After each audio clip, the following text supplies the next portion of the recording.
မင်္ဂလာပေါင်းနဲ့ပြည့်စုံကြပါသည်ရှင်ဒီနေ့မှာတော့ကြိုက်တရိုးစီတော်သမိုင်းနဲ့ဆက်နွယ်နေသောမိမချော်လီရွှေနှန်းချင်းရဲ့အကြောင်းကိုဖတ်ပြပေးတော့မှာဖြစ်ပါတယ်အဆုံးထိလိုက်ပါနားဆင်ပေးကြပါဦးရှင်ဆန်တော်ရှင်ကြိုက်တရိုးစီတော်မြတ်ကြီး၏ဖယားရှင်မြင့်တော်စီသို့မရောက်မီကြောက်တမန်းစီတီတော်အနီးတွင်ထဲဝါခန့်ညာလာသည့်ရွှေနှန်းချင်းနှက်ကွန်းတည်ရှိပြီးရင်းနှက်ကွန်းအတွင်းဝဲရွှေနှန်းကျန်ကျရုပ်ထုတ်သည်ကြိုက်တရိုးစီတော်မြတ်ကြီးအားဥခိုက်ပူဇော်သည့်အနေအထားဖြင့်လဲလျောင်းတည်ရှိတော်နေပေသည်ထိုကြောက်ရုပ်ထုသည်ကကြိုက်တရိုးစီတော်သမိုင်းနှင့်ဆက်နွယ်နေသောမိမချော်လီရွှေနှန်းကျင်တည်ဆုံးပြီးနောက်ကြောက်ရုပ်ပကတိဖြစ်တည်နေခဲ့ခြင်းဟုဆိုဆက်မှတ်ရှိလေ၏ရင်းတို့လင်ယနေ့တိုင်းအထင်ရှားတည်ရှိနေသည်ကြောက်ရုပ်ထုရှင်ရွှေနှန်းကျင်၏သမိုင်းကြောင်းသည်ကဤသို့ဖြစ်ပါ၏ဂေါရမမြတ်စွာဘုရားတတ်တော်ထင်ရှားရှိခြင်းအခါကယခုမုတ်ဆိုးတောင်ဟုခေါ်တွင်သောတောင်၏ကြောက်ကူတစ်လုံးတွင်တိတရသေးကြီးတည်င်းသုံးနေတော်မူလေသည်ရင်းတောင်၌ရခင်ကပင်နေထိုင်လျက်ရှိသည်မုတ်ဆိုးကြီးတူရှိလေရာမုတ်ဆိုးတောင်ဟုအမိတွင်လေ၏ထိုမုတ်ဆိုးတောင်နှင့်ကြိုက်တရိုးစီသည်စံပဲတည်ရှိရာပေါင်းလောက်တောင်ဆွဲတောင်ဘက်တွင်တောင်တစ်လုံးတည်ရှိပြီးရင်းတောင်တို့တိတရသေးကြီးမကြာခဏကြွားရောက်လေရှိသည်ဖြင့်ရသေးတောင်ဟုယနေ့တိုင်းအမိတွင်လျက်ရှိလေသည်ယနေ့အချိန်၌အဆိုပါရသေးတောင်ပေါ်ကျောင်းတွင်ဆရာတော်ဦးစံဒီမှာတည်င်းသုံးတော်မူလျက်ရှိပြီးရသေးတောင်ပေါ်ဓမ္မဒုက္ခကျောင်းတွင်ဖုံဖုံဦးကောဝိဒတည်င်းသုံးတော်မူလျက်ရှိသည်ထိုစဉ်ခါကမုတ်ဆိုးတောင်တွင်နေထိုင်သည်မုတ်ဆိုးကြီးသည်အနီးဝန်းကျင်ရှိတောတောင်များထဲလှည့်လည်သွားလာကသားကောင်များကိုပြစ်ခတ်ဖမ်းဆီးပြီးတောင်ရှည်ဝန်းကျင်ရှိရွာများ၌အမဲသားကောင်တို့နှင့်စံစီစားတို့လဲလဲကအသက်မွေးလျက်ရှိလေ၏ရင်းမုတ်ဆိုးကြီးသည်မကြာခဏဆိုသလိုတိတရသေးကြီးအားလာရောက်ဖူးမြော်လေးရှိသည်ခြိုက်တရိုးစီတီတော်စံပဲတရှိရာတောင်ထွေ၏မြောက်ဘက်နှစ်ဖာလုံကအကွာရှိကြီးကံပါဇက်ကူတွင်ဝိစရုတဦးသည်လည်းနေထိုင်လျက်ရှိပြီးတိတရသေးကြီးအားမကြာခဏလာရောက်ဖူးမြော်လေးရှိလေ၏ထို့ပြင်ပေါင်းလောင်းတောင်ရိုးတောင်ဆွဲတောင်ရှိတစ်ချောင်းလုံးရှိမဲကလေးမဲဝိုင်းမဲကတိစသည့်ကရင်ရွာ30ကျော်ကိုအုပ်ချုပ်ရသောကရင်ဇော်ကဲကြီးဖိုးကော်လွတ်နှင့်ဇနီးနန်းချဟဲတို့သည်လည်းတိတရသေးကြီးအားမကြာခဏလာရောက်ဖူးမြော်စည်းကဲကိုးကွယ်လျက်ရှိလေ၏တနေ့သောအခါတွင်မူသမုဒ္ဒရာအတွင်းရှိဘောဂဝတီနဂါပြည်မှာနဂါမတဦးသည်ချစ်လင်နဂါကြီးတည်ဆုံသွားသဖြင့်ကျင်ပေါ်မဲ့ကပြင်းရင်ညင်းငွေလျက်ရှိလေ၏အချစ်မရှိတဲ့ဘဝဟာအတော်ပြင်းစရာပါလားလူပြည်သွားပြီးကျင်ပေါ်ရှာရရင်ကောင်းမယ်တို့ဖြင့်နဂါမသည်လူပြည်သို့တက်လာပြီးလင်ကမ်းခြေမှနေ၍တောတောင်အနက်ရှောက်လေပတ်ရင်ကျင်ပေါ်တွေ့လို့တွေ့ညာရှာဖွေလျက်ရှိလေရာပေါင်းလောင်းတောင်နှံဘက်အရောက်ကြိုက်တရိုးစီသည်စံပန်တရှိရာတောင်ထွတ်၏အရှိမြောက်3မိုင်ခန့်အကွာရှိကြောက်ထက်ကြီးအရက်တွင်အေယာမဖားမကြီးတကောင်နှင့်စုံစည်းရလေတော့၏ဖားဟူသည်နဂါတို့၏အစာဖြစ်တော်လဲရှိရည်သက်ကြောင့်နဂါမသည်ဖားမကြီးအားရှယ်မပြုပဲအဆွေခင်မွန်းဖွဲ့လေ၏အိုးအဆွေဖားမမကြောက်ပါနဲ့တို့များမတတဝါချင်းအဆွေခင်မွန်းဖွဲ့နေထိုင်ကြရအောင်ပါကောင်းပါတဲ့အတင်နဂါမဒီရက်မှာကျမနဲ့အတူနေထိုင်နိုင်ပါတယ်လိုတဲ့အကူအညီရှိပါကလည်းပြောပါရင်းတို့နဂါမနှင့်ဖားမတို့ထူဆန်းစွာမိတ်ဆွေဖွဲ့နေထိုင်ရာအရက်တွင်နဂါတဒံဖားတဒံကြောက်တုံးကြောက်စွန်းကြီးများရှိပြီးထိုကြောက်စွန်းတို့အပေါ်၌နဂါဖျားဖားဖျားဟူ၍နောင်လူတို့ကအမတ်တရတီထားကြပေ၏အဆွေနဂါမှာနဂါပြည်မှာမပြောလို့လူပြည်လာရသလားလူပြည်မှာအန္တရာယ်များလာပါပြီဟုတ်တယ်အဆွေဖားမကြီးနဂါပြည်ကငါရဲ့ချစ်လင်းကွယ်လွန်သွားလို့အချစ်မဲ့တဲ့ဘဝနဲ့မပြောပိုက်ဘူးလေဒါကြောင့်လူပြည်မှာလူသားယောက်ျားချင်းမော်ရှာဖို့ထွက်လာခဲ့တာပဲအဆွေဖားမကြီးဤတွင်ဖားမလည်းနဂါမ၏ရင်တွင်မှဆန္ဒအားတိရှိသွားသဖြင့် လမ်းညွန်ပြကူညီရန်ဆုံးဖြတ်လိုက်လေ၏ဒီနေရာအရက်ရဲ့အနောက်တောင်ဘက်ကကြီးကန်းပါဇက်တံကြောက်စုံကြီးရဲ့အောက်မှာဂူတစ်လုံးရှိတဲ့အဆွေနဂါမှာအဲ့ဒီကြီးကန်းပါဇက်ကူမှာဝိဇ္ဇရိုတအူနေထိုင်တယ်ရှင်ဝိဇ္ဇရိုဆိုတာလူယောက်ျားပဲလေသူ့ရဲ့ရုပ်သွင်ပြင်ကတမ်းပြန်သားနာတယ်ရှင်အိုးဟုတ်လားနဂါမှာလည်းကြားရတဲ့သတင်းအားစိတ်ဝင်စားသွားပြီဟုတ်ပြီအဲ့ဒီဝိဇ္ဇရိုကိုသွားပြီးလိမ့်လာကြည့်အောင်မယ်ဖားမကိုနှုတ်ဆက်ကကြီးကဲပါဇက်ကူဘတ်သို့ထွက်လာခဲ့လေတော့တယ်နဂါမသည်ကမဒိဋ္ဌိတကိုးပြေလူမိမ့်မပြိုလေးအသွင်ဖန်ဆင်းပြီးရှောက်လာရာကြီးကံပါဇက်ကူအနီးသို့ရောက်လေလေဂူအပြင်ဘက်၌နုပြိုဖြူစင်တန့်ရှင်းချောမောသောဝိဇ္ဇတိုးကိုတွေ့ရလေသည်အိုးချစ်ခင်နှစ်သက်စရာလူလင်ပြိုပါလားသူသာငါရဲ့ကျင်ပေါ်ဖြစ်ရင်တိတ်ကောင်းပါပဲဒါပေမဲ့သူဟာဝိဇ္ဇတိုးဖြစ်လေတော့အချစ်မှာပျော်မွေ့ပါမလားဟုတ်ပြီသူဟာအချစ်မှာပျော်မွေ့ခြင်းရှိမရှိစမ်းကြည့်လေမှပဲတကားမသည်တောင်ဆွဲခြုံခွဲတို့နောက်တွင်ပုံအောင်လျက်ဝိဇ္ဇတိုးကိုစောင့်ကြည့်နေရာဝိဇ္ဇတိုးကဆေးမြစ်ဆေးဦးရှာဖွေရန်တောသွင်းသို့ထွက်ခွာသွားစဉ်တကားမသည်ချီကဲပါဇက်ကူထဲသို့ဝင်ရောက်ခဲ့လေသည်ဒီကြောက်ပြဘောကသူ့အိယာပေါ်မှာဟော်ဒီလိုပန်းတွေကျဲထားရမယ်သူဟာကာမဂုဏ်အာယုန်တွေကိုမနစ်သက်ရင်ဟော်ဒီကျဲထားတဲ့ပန်းတွေကိုဒေါသတကြီးနဲ့စွန့်ပစ်လိုက်မယ်တကယ်လို့သူဟာကာမဂုဏ်အာယုန်တွေကိုနှစ်သက်မမောသေးတယ်ဆိုရင်ဟော်ဒီပန်းတွေကိုသဘောကျမှသိချတယ်တို့ဖြင့်ဝိဇ္ဇတိုးပြန်ရောက်လာတဲ့အခါကြီးကံပါဇက်ကူထဲမှာသူ့ရဲ့အိယာကြောက်ပြပေါ်၌လှပသောပန်းတို့ကိုတဟန်တော်တွေ့ရတော့၏အလိုတော်ပန်းလှလူတွေပါလားမွေးနေတာပဲဘသူများငါ့အိယာပေါ်ဒီပန်းတွေလာကျဲထားပါလေဘာပဲဖြစ်ဖြစ်မွေးနေတာပဲကွာဝိဇ္ဇတိုးသည်ပန်းကင်းသည့်အိယာပေါ်သဘောကျနှစ်သက်စွာလဲလောင်းလိုက်ရင်စိတ်ထဲမှဆုံးဖြတ်လိုက်၏ငါရဲ့အိယာပေါ်ဘသူပန်းလာကျဲသွားတယ်လဲဆိုတာချောင်းဖက်ရမယ်နဂါမကမူသဘောအကျကြီးကျသွားတော့သည်ဟုတ်ပြီသူဟာပန်းခင်းတဲ့အိယာကိုနှစ်သက်တယ်ဆိုတော့ကာမဂုဏ်အာယုန်တွေကိုတတ်မှတ်တာသိကြပြီအချစ်နဲ့မွေးလျော်နိုင်တာသိကြပြီတို့ဖြင့်နောက်နေ့နက်နက်တွင်ဝိဇ္ဇတိုးသည်တစ်မြစ်တဦးရှာဖွေဟန်ဆောင်လျက်တော်ထဲဝင်သွားလေလျင်နဂါမလည်းကြီးကံပါဇက်ကူထဲဝင်ကဝိဇ္ဇတိုး၏အိယာကြောက်ပြပေါ်သို့ပန်းများကျဲပြန့်လေသည်ထိုအချိန်တွင်တော်ထဲသွားဟန်ဆောင်ခဲ့သည့်ဝိဇ္ဇတိုးသည်ကြီးကံပါဇက်ကူဘက်သို့ပြန်လှည့်လာလေရာဂူထဲ၌လုံသွားချုံမောလှပသည်မိမချောလေးကသူ့အိယာကြောက်ပြပေါ်သို့ပန်းများကျဲနေသည်ကိုပပင်းမိလေတော့၏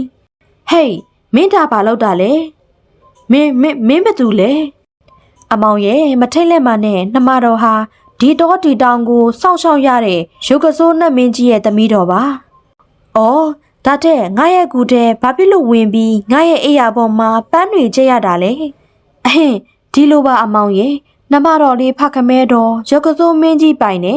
ဒီတော့ဒီတောင်တဲ့ပြင်းပြင်းရင်ရှိတာနဲ့ရှောက်လေရင်ဒီကုနာရောက်တော့အမောင်ဒီကူတဲကထွက်သွားတာတွေ့လိုက်ရတယ်ရှင်အမောင်ကိုမြင်မြင်ချင်းပဲမချက်စတန်ဝန်ခံရရင်နှမတော်ရဲ့ရင်ထဲမှာအရန်ဆွလန်းနှစ်သက်သွားတယ်တိလားဒါပေမဲ့နှမတော်နှစ်သက်မိတဲ့အမောင်ဟာအလှအပအနှုတ်အရွက်လေးတွေကိုနှစ်သက်ရဲ့လားလို့တန်တရာဝင်တာနဲ့အခုလိုအမောင်ရဲ့အိယာနေရာပေါ်မှာပန်းလေးတွေကျဲထားလိုက်တာပါအမောင်ဟာဝှေ့ပြက်လှပတဲ့ပန်းလေးတွေကိုနှစ်သက်မှန်းသိရတော့မှနှမတော်ရေးသွားရတယ်တိလားအနှုတ်အရွက်အလှပကိုနှစ်သက်သူဟာအချစ်ကိုနှစ်ချိုက်သူလို့ယူဆရတယ်လေဟုတ်တယ်နော်ဝိဇ္ဇတိုးကလည်းလူရွက်လှပနေတဲ့ချစ်စပွဲမိမချောလေးကိုမြင်မြင်ချင်းနှစ်သက်သွားလိရာနှမတော်ရဲ့အမောင်ဟာအချစ်ကိုမနှစ်သက်ပဲနေပါမလားကွယ်ဒါဆိုအမောင်နဲ့နှမတော်တို့ဒီကူပွေးမှန်ထဲမှာပဲလူယောင်ဖန်ဆင်းသားဒီနဂါမသည်သူမကိုသူမရုပ်ကစိုးနှက်မင်းကြီးသမီးတော်ဟူ၍လိန်ညာပြောကားဝိဇ္ဇတိုးနှင့်ပျော်ရွှင်စွာပေါင်းသင်းနေထိုင်လျက်ရှိရာမှာမကြာခဏဆိုသလိုတိတရသိကြီးအားတွားရောက်ဖူးမြော်လေးရှိကြလေသည်နဂါမသည်ချစ်သူဝိဇ္ဇတိုးနှင့်ပျော်ရွှင်စွာပေါင်းဖက်ခွင့်ရသဖြင့်အချင်းနဲ့ကြီးကျင်းနဲ့လျက်ရှိတော်လေ သူမ၏ဇာတိရုပ်ပေါ်သွားမိကိုလွန်စွာစိုးရင်လျက်ရှိလေ၏ငါတို့ငကားတွေဟာအိတ်တဲ့အခါနှစ်ချက်အိပ်ရမှကျင်းနေလိရှိကြတယ်ငါဒီလိုနှစ်ချက်ကြီးအိပ်လိုက်ရင်လူအသွင်ပြောက်ပြီးငကားအသွင်ပြန်ပေါ်လာမှသိကြတယ်အဲ့ဒီလိုအဖြစ်ခံလို့မဖြစ်ဘူးတတိချအိတ်လီမှာပဲရင်းတို့ဖြင့်ငကားမသည်တတိထားနေသည့်ကြားမှာတနေ့သောအခါ၌ဝိဇဒူတော်တဲ့သွားစဉ်တတိလက်လွတ်ဖြင့်နှစ်ချက်ကြီးအိပ်ပျော်သွားပါတော့သည်ငကားမသည်ရင်းတို့နှစ်ချက်အိပ်ပျော်သွားသည်နှင့်လူအသွင်ပြောက်ကငကားအသွင်သို့ပြောင်းသွားပါတော့၏ထိုစဉ်ဝိဇဒူသည်ကြီးကဲပသက်ကူစီသို့ပြန်ရောက်လာကဂူနှစ်တလုံးပြည့်နေသည်ငကားမကြီးကိုထိတ်လန့်စပွဲတွေ့ရတော့၏အလူလေးအကြီးကုန်စင်းစိမ်ကြီးတွေနဲ့ရုံဖွဲလိလိငကားမကြီးပါလားလက်ဆက်သက်တော့အသင်းကရုပ်ကစိုးနှမင်းကြီးရဲ့သမီးတော်လို့ငါ့ကိုလိမ်ပြောထားတာပဲတကယ်တော့သူဟာငကားမကြီးပဲဒီလိုတရိษံမနဲ့ဆက်ပြီးပေါင်းလို့မဖြစ်ဘူးတော့ကြာငကားစိတ်ဝင်ပြီးငါ့ကိုမျိုးလိုက်မှအခက်ဝိဇဒူလည်းစိတ်ပြက်လက်ဖြတ်ပြီးအဝေးသို့ထွက်ပြေးသွားရာမိသည့်အခါမှပြန်ပေါ်မလာတော့ချီငကားမလည်းဝိဇဒူကိုနေ့ရက်များစွာစောင့်မျှော်သည့်တိုင်ပေါ်မလာသဖြင့်စိတ်တိခိုက်ကြေကွဲရလေ၏အမောင်ဟာငါရဲ့ဇာတိရုပ်ကိုတွေ့သွားလို့အပီးတိုင်းထွက်ပြေးသွားတာဖြစ်မယ်ရက်ဆက်ပါပြီအမောင်ရဲ့အမောင်မရှိတော့ရင်ငါငကားပြည်ကိုပြန်မဖြစ်မယ်ဒါပေမဲ့ငါမှကိုလေးလက်ဝင်ရှိနေပြီအမောင်နဲ့ရတဲ့ဥတွေဥပြီးမှပြန်လို့ဖြစ်မယ်တို့ဖြစ်ငကားမသည်ကိုဝင်ရင်သည့်အထိဂူထဲမှနေကအချိန်တန်သည့်တွင်ဝိဇဒိုနဲ့ရသည့်ကိုဝင်မှဥနှလုံးဥပြီးနောက်လူသားနဲ့ရသည့်ဥတို့ကိုငကားပြည်သို့ယူသွား၍မဖြစ်သဖြင့်ဥနှလုံးကိုကြီးကန်းပါဇက်ထဲမှပင်ထားရခဲ့ကငကားပြည်သို့ပြန်သွားတော့၏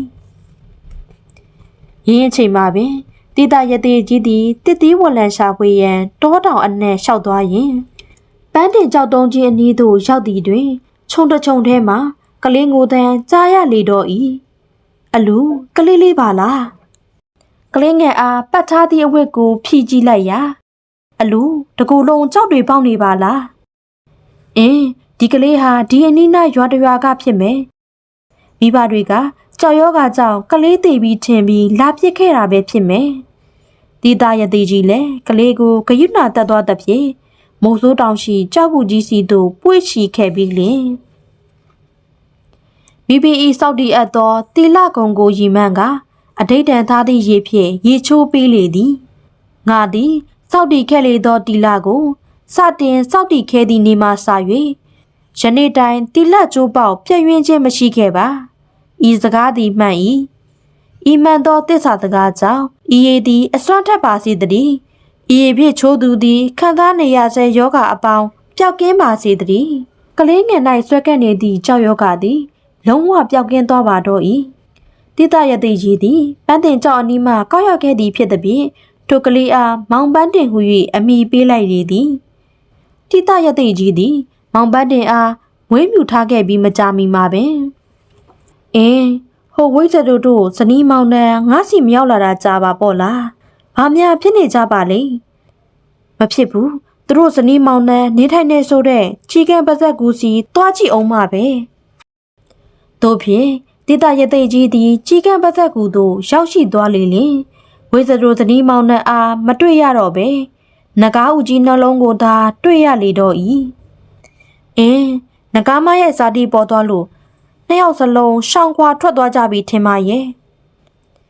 တိတရသေးကြီးလည်းနဂါးမရဲ့မွေးရင်းစင်မြစ်ကိုငကိုကပင်သိရှိပြီးဖြစ်သည်ဖြင့်ဖြစ်ရတို့ကိုဆင်ကျင်မိလေသည်နောက်ဆုံးဝဲရင်နဂါးဦးကြီးနှလုံးကိုပင်ယူဆောင်လျင်ပြန်ကြွလာရတော့၏တိတရသေးကြီးသည်ထိုနဂါးဦးကြီးတို့ကိုကောင်းမွန်စွာဆောက်ရှောက်ထားစဉ်ဇွဲကပင်တောင်၌တည်င်းသုံးနေတော်မူသောညီတော်တိဟရသေးသည်အဖူးမျောရောက်လာလေသည်ညီတော်ရသေးရောက်လာတာနဲ့အတော်ပဲဟောဒီနဂါးဦးကြီးနှလုံးထဲကတလုံးကိုယူသွားပြီးကောင်းကောင်းဆောက်ရှောက်ထားလိုက်ပါကွယ်တိတရသေးကြီးသည်အကျိုးအကြောင်းပြောပြပြီးလင်နဂါးဦးကြီးတလုံးကိုညီတော်တိဟရသေးအားပေးအပ်လိုက်၏အချိန်တန်နေတွင်တိတရသေးကြီးစီရှိနဂါးဦးထဲမှတင့်တယ်သောရုပ်စင်းအင်္ဂါဖြင့်ပြည့်စုံသည့်တို့သမီးငယ်ပေါက်ဖွာလာလေသည် ဇွဲကပင်တောင်မှာတရားရတဲ့လက်ထဲရှိဦးသည်လဲပေါက်လေရာဦးထဲမှရုပ်စင်းအင်္ဂါတင့်တယ်သောတတို့သမီးငယ်တဦးမွေးဖွားလာလေ၏တို့ဖြင့်တိတရတဲ့ကြီးသည်မောင်ပန်းတင်နှင့်ဥဖွားတတို့သမီးငယ်လေးတို့ကိုကောင်းမွန်စွာမွေးမြူဆောက်ရှောက်ခဲ့လေသည်ရှေ့အတော်ကြာသည့်တွင်ဇော်ကတ်ကြီးဘိုးတော်လွတ်နှင့်ဇတိနန်းကြဟဲတို့သည်တိတရတဲ့ကြီးအားအဖူးမြော်လာလေရာအလူကလေးလေးနှစ်ယောက်ပါလားဘာရတဲ့ဘဲကကောက်ရပြီးမွေးစားထားတာပါလေတိတရတဲ့ကြီးလည်းဖြစ်ချောင်းကုံစင်ပြောပြလိုက်ရလေ၏ကလေးနှစ်ယောက်စလုံးဟာတသွေးတမွေးနဲ့ချစ်စရာလူတွေပဲဒီကလေးတွေကိုမွေးမြူရတာအဖရတဲ့ပင်မလာပါတယ်တပည့်တော်တို့ကိုမွေးစားခွင့်ပြုပါအဖရတဲ့ဟုတ်ပါတယ်အဖရတဲ့ကလေးတွေရဲ့ဝတ္တရားကကြီးမားလာပါတယ်ဒီကလေးတွေတစ်ဖက်နဲ့ဆိုဘာရတဲ့တရားကျင့်ကြံရတာအနှောက်အယှက်ဖြစ်လာပါတယ်နန်းကြဟဲတို့ကိုမွေးစားခွင့်ပြုပါဘိုးတော်လွတ်တို့ဇနီးမောင်နှံကအဖန်ဖန်တောင်းပန်ချထားသဖြင့်နောက်ဆုံးတွင်တိတရတဲ့ကြီးသည်မွေးစားခွင့်ပြုလိုက်ရပါတော့၏တကားကြီးနဲ့တကမကြီးတို့ဟာငွေကြီးဥစ္စာပြည့်စုံကြွယ်ဝသူတွေဆိုတော့ဒီကလေးတွေကိုကောင်းကောင်းမွန်မွန်မွေးမြူနိုင်ကြမှာပါကွယ်ရင်ဝယ်သားသမီးလိုသဘောထားပြီးစောင့်ရှောက်မွေးမြူကြပါကွယ်စိတ်ချပါဘာရတဲ့စိတ်ချပါနန်းကြဟဲတို့ကသားသမီးအရင်လိုချစ်မြတ်တာအပြည့်နဲ့စောင့်ရှောက်မွေးမြူပါမယ်တို့ဖြင့်စော်ကဲကြီးဘိုးတော်လွတ်နဲ့ဇနီးနန်းကြဟဲတို့လည်းကလေးနှစ်ဦးအားမဲတနရွာရှိမိမိတို့ရဲ့နေအိမ်သို့ခေါ်ဆောင်သွားကကောင်းစွာမွေးမြူထားကြလေတော့၏ဟောဒီငါတို့ရဲ့သားကြီးကမောင်ပန်းတင်ဟောဒီသမီးငယ်လေးအမိကတော့ရွှေနန်းချင်းဤဒီမှာရွှေနန်းချင်း၏ဘဝအစပင်ဖြစ်လေတော့၏ရွှေနန်းချင်းမှာဝိဇ္ဇရုနှင့်နဂါမတို့မှပေါက်ဖွားလာသူလေးဖြစ်သည်ဖြင့်နာဂဆန်နီဟွေးလည်းအမိတွင်လေသည်တေဟရတဲ့ကြီးဇင်းချိုက်တောင်သို့ယူဆောင်သွားသည်နဂါဦးမှပေါက်ဖွားလာသောတတို့သမီးငယ်အားနာဂသူစားဟုအမိပေးထားပြီးလျှင်ထိုကလေးမလေးအားတွေ့မြင်သွားသောတပိဒါယကာဒါရိကာမတို့ဖြစ်ကြတယ်ကျွမ်းချန်တကြီးနှင့်ဇနီးတို့ကတိဟရတဲ့ကြီးထံတွင်မွေးစားခွင့်တောင်းကြလေတော့၏မိန်းကလေးနဲ့ကျောင်းသင်ငယ်ဟာမအပ်မရဖြစ်လာပါတယ်ဘာရတဲ့ရဲ့တပည့်တော်မတို့ကိုမွေးစားခွင့်ပြုပါတိဟရတဲ့ကြီးလည်းမွေးစားခွင့်ပြုလိုက်တဲ့ဖြင့်ကျွမ်းချန်တကြီးဇနီးမောင်နှံတို့ကနာဂသူသားလေးအားကောင်းစွာမွေးမြူစောင့်ရှောက်ထားရာအရွယ်ရလာသည့်၌မိမကောင်းမိမမြတ်တို့၏အင်ကျဲလက္ခဏာတို့နှင့်ပြည့်စုံတဲ့နဲ့လှသဖြင့်တေဟရတဲ့ကြီးနှင့်ကျွမ်းချန်တကြီးဇနီးမောင်နှံမွေးစားဖခင်မိခင်တို့၏သဘောတူညီမှုရယူပြီးလျှင်တောအနာဘူမိပြေရှင်ဘယင်တိတဓမ္မတိဟရာဇာကတော်ကောက်ကစုလျရစ်ပက်လျက်မိဖုရားကောင်ကြီးအဖြစ်တင်မြောက်လိုက်ပါတော့၏တိတရတဲ့ကြီးသည်မဟာတက္ကရာ118ခုနှစ်တွင်အိုမင်းမဆွမ်းဖြစ်လာသဖြင့်မြတ်စွာဘုရားပေးသနာတော်မူခဲ့သည့်စံတော်မြတ်နတ်စုနှင့်ကေလာတရတဲ့ထံမှဆက်ခံရရှိသောစံတော်မြတ်တဆူတို့အားဌာပနာကဇေဒီတဲလိုသောဆန္ဒပြင်းပြလာလေသည်တို့ဖြင့်တိတရတဲ့ကြီးသည်တရားမင်းနှင့်သူဝနဘူမိပြည့်ရှင်တိတဓမ္မတိဟရာဇာမင်းတို့၏အကူအညီဖြင့်ပေါင်းတောင်းတောင်ဆောင်တောင်ထိပ်တစ်ခုရှိရတဲ့ဦးကောင်းတံကြောက်တုံးတောင်ကြီးပေါ်၌ကြိုက်ထီရိုးစီတော်မြတ်ကြီးကိုတီလေတော်၏သူဝနဘူမိပြည့်ရှင်တိတဓမ္မတိဟရာဇာသည်နောက်တော့ပါမူးမဲ့ချွေရန်အလုံးအရင်ဖြင့်ကြိုက်ထီရိုးစီတော်တရား၌အကူအညီလောက်ကန်ရန်ကြွရှိလာရာရွှေနှန်းကျင်လေး၏အလှကိုတတိပြုမိလေလျင်တန်တန်ဆွဲဖြစ်သွားပါတော့၏အိုးလှလိုက်ချောလိုက်တဲ့ကလေးမပါလားကြိုက်ထီရိုးစီတော်တည်နေစဉ်အခြားသောရွာသူရွာသားများနည်းတူမိသားစုအလိုက်ရောက်ရှိလာသည့်ရွှေနှန်းကျင်ကမူဗုဒ္ဓမြတ်စွာဘုရား၏ဆံတော်အားကြီးညိုစွာဖူးမြော်နေသဖြင့်သူမကိုအရေးတကြီးကြီးဖြစ်နေသည်တိတဓမ္မတိဟရာဇာမင်းကြီး၏အဖြစ်ကိုတတိမမူမိချေဟဲ့မင်းချင်းတို့အဲ့ဒီလုံမပြိုဟာဘသူများတော့သူလေးရဲ့အကြောင်းငါကိုတော်မြတ်သိလို့လာတယ်အမြန်စုံစမ်းပြီးရှောက်တင်ကြစမ်းအမိန့်တော်မြတ်အတိုင်းပါဗျာမင်းချင်းတို့လည်းရွှေနှန်းကြီးအကြောင်းကိုစုံစမ်းပြီးနောက်တိတဓမ္မတိဟရာဇာမင်းအားတိုးတိုးတိတ်တိတ်တတော်ဦးတင်ကြလေ၏မှန်လားပါအဲ့ဒီလုံမပြို၏အမိတညာကတော့ရွှေနှန်းကျင်ပါတဲ့ဖေဟာမဲတနာရွာကခရင်စော်ပွားကြီးဘိုးတော်လို့နန်းကြဟဲတို့ရဲ့သမီးလေးပါတဲ့ဖေဟာသူလေးမှာကမပိုင်လျောက်ကြားများရှိနေသလားကွမှန်လားပါဖုံးတော်ကြောင့်ရွှေနှန်းကျင်ဟာအပြိုစင်လေးပါတဲ့ဖေဟာအေးသူလေးရဲ့အလှဟာ ရိုးတံရိုးစစ်ပြည့်ပြည့်ချောမောညကြောစိမ့်စိမ့်ရှဲရှဲဆိုဆိုလှသည့်ကို၌ရှိုက်ဖို့ကြီးငယ်အတွေ့အကြုံမူတင့်တယ်စေမှုတိကျထုသို့နူးညံ့သားရီဆိုပြေဥဥလူဘူးတို့စဉ်မြင်ကမြနှင့်ထိုင်ရမလို့ထားရမယောင်ကြောင်6ကြားစိတ်နောက်ကိုပါထိရမရယူလာအောင်လှလှပါလားကွယ်ဟုံတော်ကြောင့်အုံမာတာနေသမျှလှပသူလေးပါဗျာအေးသူလေးကိုငါကိုရောမြဲမြင်မြင်ချင်းမှာပဲတက်မဲ့ဆွဲမဲ့မိပေမဲ့ဖျားတဲ့တဲ့ကုသိုလ်အရေးမပြီးပြတ်သေးတာမို့မြတ်တာရေးကိုခိတ္တဆိုင်ငဲ့ထားပေးရအောင်မဲကွတင်မြက်လှကြောင်းပါဖေဟာတို့ဖြင့်ရွှေနှန်းချင်းအားမြင်မြင်ချင်းနှစ်သက်ဆွဲလန်းသွားသည်တိတဓမ္မတိဟရာဇာမင်းကြီးသည်ကြိုက်ထရုပ်စီတော်မြတ်ကြီးတီးပြီးသည့်အခါမှာမူတဝနဘူမိနေပြီးတော်စီသို့မပြန်မဲနောက်လိုက်နောက်ပါမူးမတ်စကဲတို့နှင့်အတူမေတနာရွာစီကြွချီတော်မူကားရွှေနှန်းချင်းတို့အိမ်သို့ဝင်တော်မူလေ၏မမျော်လင့်မဲသူတို့၏အိမ်သို့ရှင်ဘရင်ကြွလာသဖြင့်ဘိုးတော်လွတ်နှင့်နန်းကြဟဲတို့မှချင်းမကိုင်မိလက်မကိုင်မိဖြစ်ကာပြပြတလဲခရီးဥကြိုပြုကြရှာလေသည်အရှင်မင်းကြီးကြွတော်မူပါဖေဟာအရှင်မင်းကြီးအဘယ်အရေးအတွက်ကြွလာပါသလဲဖေဟာကောင်းချင်းငါးဖြာနဲ့ပြည့်စုံလာတဲ့တင်းတို့ရဲ့သမီးလေးရွှေနှန်းချင်းကိုတော်မြတ်ချစ်ခင်ဆုံးမတ်တဲ့အတွက်မိဖုရားအရာတင်မြောက်လိုလာတယ်ဒါကြောင့်တောခေါက်ရအောင်ရောက်ရှိလာရတာပဲသဘောတူကြည်ပြူနိုင်ပါမလားဘယင်မင်းကြီးထံမှမထင်မှတ်ထားတဲ့စကားကြားရသဖြင့်ဘိုးတော်လွတ်နှင့်နန်းကြဟဲတို့မှအားကြီးတင့်သွားကြရပြီးထိတ်လက်တုန်လုံးရမလို့လို့ဝမ်းသာဝမ်းမြောက်ရမလို့လို့ဖြစ်သွားကြတော့တယ်မှန်လားပါဖေဟာသမီးလေးကောင်းစားမဲ့အရေးမို့သဘောမတူမကြည်ပြူစရာမရှိပါဘူးဖေဟာတို့ပါတော့လေသမီးလေးဟာငယ်ရွယ်လှတဲ့ကြေးတော်သူအရင်လေးမို့ရွှေနန်းတော်ရောက်ရင်နန်းတလေးတို့ကိုနားပါမလဲပဲအရှင်မင်းကြီးရဲ့အမျက်တော်ရှခံရမှာကိုကျွန်တော်မျိုးတို့စိုးရိမ်ပူပန်မိပါတယ်ဖေဟာအဲ့ဒီအတွက်တော့မပူပါနဲ့လေကိုတော်မြတ်ကိုတိုင်းချစ်ခင်ဆုံးမလာတာမို့ဘယ်ရေးကြောင့်မှအမျက်တော်မရှစေရပါဘူးတင်တို့ရဲ့သမီးကိုမိဖုရားအဆောင်ရောင်အပြည့်နဲ့ချမ်းသာစွာထားမှာပါမှန်လားပါဗျာဒါဆိုရင်တော့သမီးလေးကိုဆောင်ယူသွားတော်မူပါဗျာထိုအခါတိတသမတိဟရာဇာမင်းကြီးသည်ဝမ်းမြောက်ဝမ်းတော်စွာဖြင့်ရွှေနှန်းချင်းအားဝေါ်ရင်ဖြင့်တက်ခေါ်ကမင်းနေပြီးတော့တောဝနဘူမိစီသို့ပြန်ကြွတော်မူလေ၏ရင်းတို့လေဘယင်မြင့်မြတ်ကရုတ်တရက်ကောက်ယူသွားသဖြင့်ရွရတလေးထုံးစံအရာဟုံးနက်ဖိုးဖိုးကြီးအားပူဇော်ကြော့ရန်ရွှေနှန်းချင်းရောမိဘနှစ်ပါးပါမေ့လျော့ခဲ့ကြလေသည်ထို့ကြောင့်ဟုံးနက်ဖိုးဖိုးကြီးသည်လွန်စွာစိတ်ဆိုးတော့၏တောက်မင်္ဂလာရေးကိစ္စပြုရမှာရိုးရနက်ကိုပါသားရကောင်းမှမသိကြဘူးဘယင်ကြော်ဖြစ်ရတော့မှာမို့ပမပခန့်နဲ့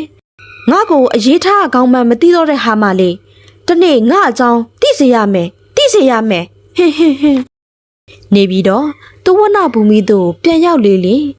တိတသမတိဟရာဇာမင်းကြီးသည်ရွှေနှန်းချင်းအားဗိတ်သိက်သွန်းလောင်းကမိဖုရားရာတင်မြောက်တော်မူလေသည်ရွှေနှန်းချင်းသည်ချီတော်သူလေးဘွားမှနေ၍နေချင်းညချင်းဆိုသလိုပင်ရွှေအိမ်နှန်းနှင့်တနန်းလက်ခံချွေရဝင်းခအထွတ်အမြတ်မိဖုရားဘွားသို့ရောက်ရှိသွားရတော့လေဟုံးနဲ့ဖိုးဖိုးကြီးဖန်ဆာခြင်းကြောင့်ယောဂဝေဒနာမျိုးစုံဆွဲကပ်ခံစားရရှာလေသည်သူမခံစားနေရသည့်ယောဂဝေဒနာမှာတစ်နေ့တခြားပြင်းထန်သည့်ထက်ပြင်းထန်လာပါတော့၏တိတသမတိဟရာဇာမင်းကြီးလည်းနန်းတွင်သမားတော်တို့ကိုကြက်မှတ်ကုသစေလေသည်သို့သောသမားတော်တို့မှာရွှေနှန်းချင်း၌ဆွဲကပ်နေသောယောဂဝေဒနာ၏ဇင်းမြစ်ကိုရှာမရချေခတ်တာပဲဒီယောဂမျိုးမတွေ့ဘူးပါကျို့တော့လက်မိုက်ချရမလို့ဖြစ်နေပြီတမားတော်မျိုးပြောင်းကကုသတော်လေယောဂဝေဒနာမှာမပြောက်ကင်းသည့်အပြင်တိုး၍သာဆိုးရသည့်ထက်ဆိုးရလာတော့၏အာဟင်းကျွတ်အာအမလီဖာတီရေကဲပါအောင်အမိုးရေကဲပါအောင်တိတသမတိဟရာဇာမင်းကြီးသည်သူချင်းမြတ်နိုးလာသောမိဖုရားရွှေနှန်းချင်းအတွက်လွန်စွာစိတ်မကောင်းဖြစ်ရတယ်လို့စိုးရင်ပူပန်မှုလည်းကြီးစွာဖြစ်ရလေသည်အေးခတ်ပါလားဒီတိုင်းဆိုရွှေနှန်းကျင်လေးရေတိမ်နဲ့မှဆိုးရတယ်နောက်ဆုံးတွင်တိတသမတိဟရာဇာမင်းကြီးသည်ရွှေနှန်းကျင်ယောဂဝေဒနာပျောက်ကင်းစေရန်မိတို့လှုပ်ဆောင်ရမည်ကိုပညာရှိမူမတ်တို့အားခေါ်ယူတိုင်ပင်တော်မူလေ၏မူကြီးမတ်ကြီးတို့လည်းအကြံပေးကြပါဦးမှန်လားပါဗျာ မိဖုရားကြီးရွှေနှန်းကျင်ရဲ့မိဘများဟာကရင်တိုင်းရင်းသားစစ်သည်ကြီးများဖြစ်ကြပါတယ်။ဒါကြောင့်မိဖုရားကြီးရွှေနှန်းကျင်ရဲ့အရေးကိစ္စအတွက်ကရင်လူမျိုးတကြီးသူမတို့စီကအကြံဉာဏ်ယူသင့်ပါတယ်အရှင်မင်းကြီး။အမတ်ကြီးရဲ့အကြံပေးချက်ဟာတင့်မြတ်လာပါပေတယ်။တို့ဖြင့်တိတဓမ္မတိဟရာဇာမင်းကြီးသည်ကရင်လူမျိုးတို့ကိုရွှေနှန်းတော်စီခေါ်ယူကအကျိုးအကြောင်းပြောပြတော်မူလေသည်ကျွန်ုပ်ဟာရွှေနှန်းချင်းကိုချစ်မြတ်နိုးလွန်းလို့စုလျက်ရစ်ပတ်ပြီးမိဖုရားအရာမြောက်ခဲ့ရတာပါဒါပေမဲ့သူလေးဟာစုလျက်ရစ်ပတ်ပြီးကတည်းကယောဂဝေဒနာမျိုးစုံခံစားနေရရှာတယ်အတော်ဆုံးနန်းတွင်သမားတော်ကြီးတွေဘလို့ပဲကုကုယောဂဝေဒနာမတက်တာပဲတနစ်တခြားယောဂပို့လို့တိုးလာပါတော့တယ်ရွှေနှန်းချင်းရဲ့ဝေဒနာပြအောင်ဘလို့လှုပ်ဆောင်ရမလဲဆိုတာအကြံပေးစီခြင်းနဲ့မှန်လားပါအရှင်မင်းကြီးမိဖုရားကြီးရွှေနှန်းချင်းကိုစုလျက်ရစ်ပဲ့ရွှေလက်ဆက်တော်မူဖို့တော်ကောက်ခဲ့စဉ်ကရိုးရာဟုံးနှက်မင်းကြီးကိုပူဇော်ပသမှုမပြုခဲ့လို့ဟုံးနှက်မင်းကြီးကဖန်ဆားရတာဖြစ်နိုင်ပါတယ်အရှင်မင်းကြီးအလိုနတ်ဖန်ဆားထားတယ်ဟုတ်လားဒါဆိုအဘယ်သို့ပြုရမလဲအကြံပေးကြပါဦးမှန်လားပါမိဖုရားကြီးရွှေနှန်းချင်းကိုယ်တိုင်ဟုံးနှက်မင်းကြီးကိုပူဇော်ပသလိုက်ရင်ခံစားနေရတဲ့ယောဂဝေဒနာတွေအေကံပြောက်သွားပါလိမ့်မယ်အရှင်မင်းကြီးကောင်းပြီဒါဆိုဒီရွှေနှန်းတော်ကြီးထဲမှာဟုံးနှက်မင်းကြီးကိုပူဇော်ဝဲပြုလုပ်ဖို့မူးမတ်မင်းကြီးတို့ကိုစီစဉ်ခိုင်းရမယ်ဟုံးနှက်မင်းကြီးကိုအရှင်မင်းကြီးရဲ့နန်းတော်ကြီးထဲမှာပူဇော်ပသလို့မရပါဘူးဖေဟာမိဖုရားရွှေနှန်းချင်းကိုတော်ကောက်ယူခဲ့တယ်မဲတနာရွာမှာပဲပူဇော်ပသရမှာပါဖေဟာအဲ့ဒီလိုဟုံးနှက်မင်းကြီးကိုဗလီနတ်စာတို့နဲ့ပူဇော်ပသတင်မြောက်ပြီးတဲ့နောက်မိဖုရားကြီးရွှေနှန်းချင်းကိုတော်တိုင်နတ်စားခြင်းပြုရပါမယ်ဖေဟာအေးဒါဆိုရင်တော့ရွှေနှန်းချင်းကိုသူ့ရဲ့ဇာတိမဲတနာရွာစီအချွေရံတွေနဲ့အတူပြန်လို့ရတော့မှာပဲဘုရင်ကြီးလည်းရွှေနှန်းချင်းကိုမဲတနာရွာစီပြန်လို့ရန်စီစဉ်နေစဉ်ရွှေနှန်းချင်း၏ဖခင်ကြီးဘိုးတော်လွတ်နေအကိုဖြစ်သူငပန်းတင်တို့သည်မတွေ့ရသည်မှကြာပြီဖြစ်သောရွှေနှန်းချင်းကိုတွေ့ရန်နေပြည်တော်စီလိုက်လာကြတော့သည်ဘိုးတော်လွတ်နှင့်ငပန်းတင်တို့သည်နေထိုင်မကောင်းဖြစ်နေသောရွှေနှန်းချင်းနှင့်တွေ့ဆုံခွင့်ရကြရာနန်းချင်းတမိနေမကောင်းဘူးလားဟုတ်တယ်ဖာဒီဘလို့ဖြစ်ရတာလဲကွယ်တောတဲ့တောင်ထဲမှာဓာတ်တောင်မိခဲ့တဲ့ငါသမီးဟာရွှေနှန်းတော်တဲ့ရောက်မှဘလို့ဖြစ်ပြီးနာမကျန်းဖြစ်ရတာတော့မောင်တော်ဘရင်မြင့်မြတ်သမီးကိုတော်ကောက်ခဲ့စဉ်တုန်းက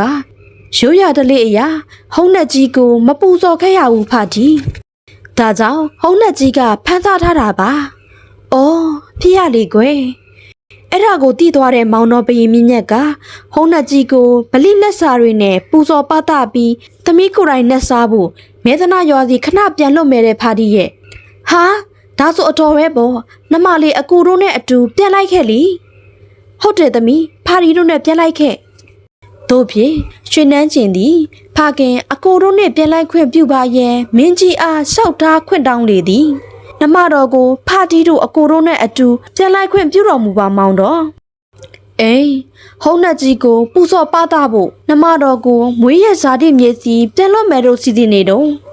နှမတော်ရဲ့ဖခင်ကြီးနဲ့အကိုတို့အလဲအပက်ရောက်လာတော့အတော်ဖြစ်သွားတာပေါ့ကွယ်လိုက်သွားစေကွယ်လိုက်သွားစေ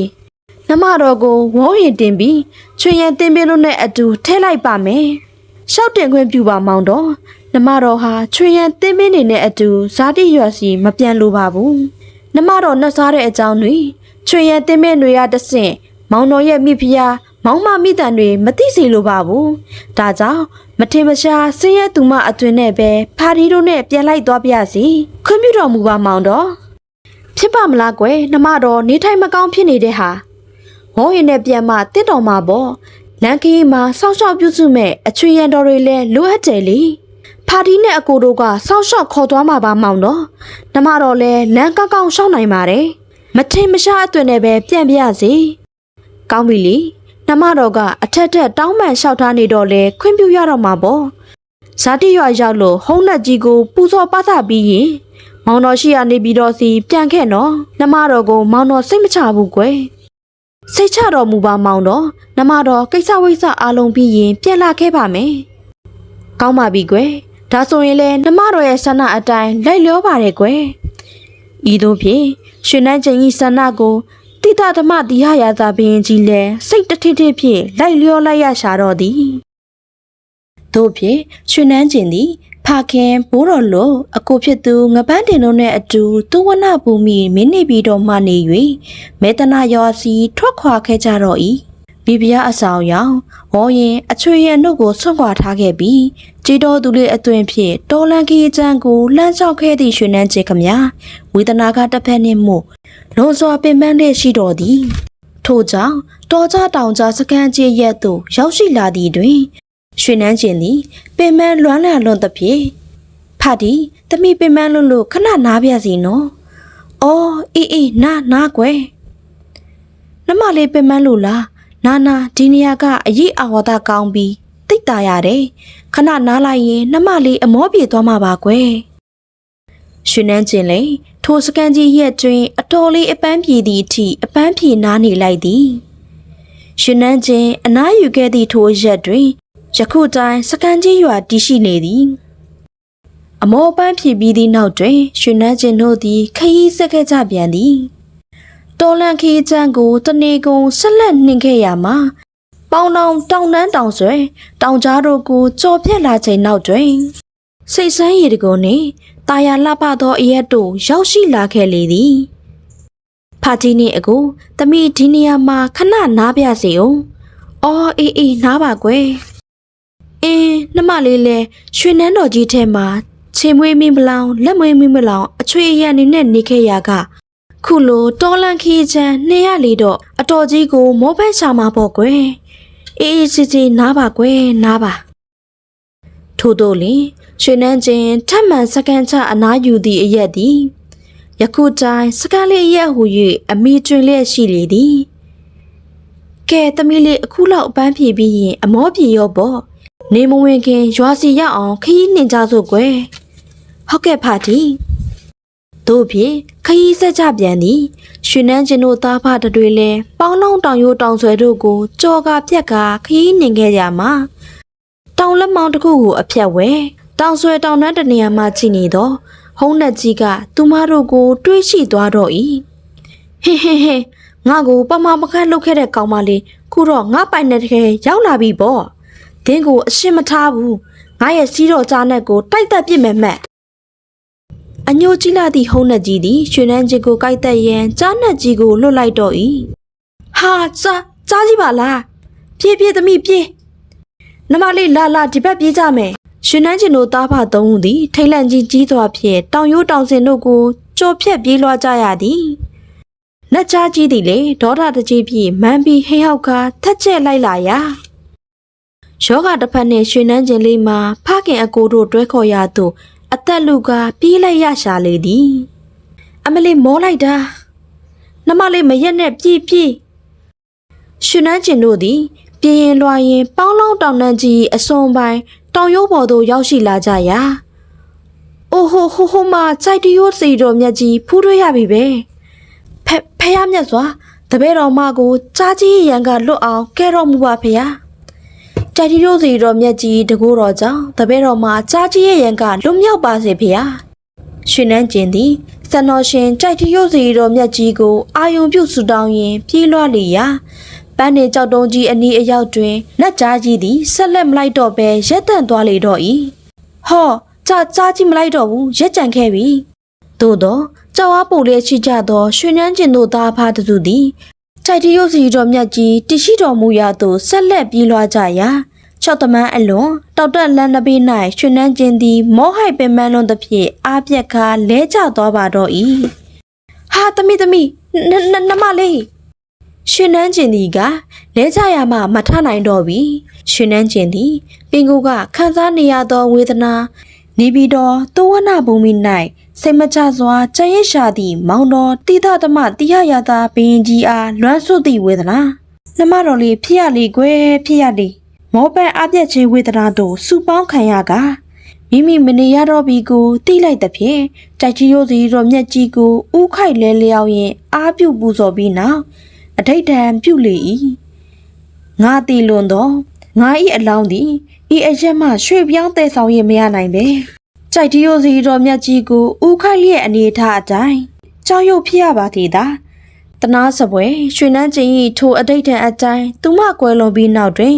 သူမ၏အလောင်းသည်ကြောက်ရွံ့ဖြစ်လျက်ယနေ့တိုင်းတည်ရှိနေပါတော့သည်